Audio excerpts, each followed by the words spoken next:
დაბა მახინჯაურში რკინიგზის მიმდებარედ ათეულობით ხე იჩეხება. გაჩეხილი ევკალიპტის და ნაძვის 100-წლოვანი ხეები იქვე ტერიტორიაზეა დასაწყობებული. ტერიტორია უკვე შემოსაზღვრულია და 3 კოტეჯის ტიპის სახლია აგებული. ადგილობრივთა განცხადებით პროცესი დაახლოებით 20 დღის წინ დაიწყო და ახლაც გრძელდება. როგორც ადგილობრივები ამბობენ, ტერიტორია რუსეთში მოღვაწე ბიზნესმენმა შეიძინა და ადგილზე კერძო ტიპის სახლების აშენებას გეგმავს. ხეების გაჩეხვა ერთი თვეა მიმდინარეობს. მანამდე იქ ტრაქტორით გამოეღო იქავრობა ქვევით გაასწორა და იმის მერე ხეები მოჭრა. რა კეთება იცით? სახლები უნდა ავაშენო ამბობს და რა ვიცი. თქვენ ესაუბრეთ, ვინ არის ამ მიწის მეპატრონე იცით?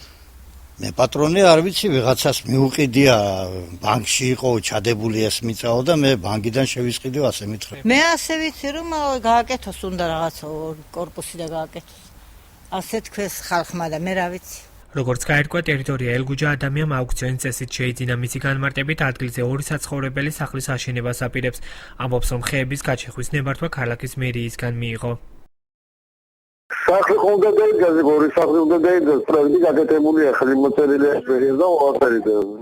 მერიისგან არის ყველაფერი გაკეთებული.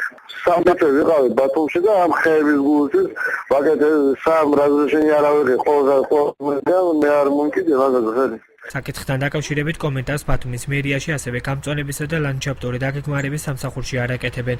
პირად საუბრებში კი აცხადებენ, რომ მერია კერძო საკუთრებაში არსებულ ტერიტორიაზე ხეების მოჭრის შემთხვევაში პასუხისმგებლობას იხსნის. პასუხისმგებლობის საკითხი მხოლოდ მაშინ დგება, თუ კი მოჭრილ ხეებს პირი ტერიტორიიდან უნებართვოდ გაიტანს.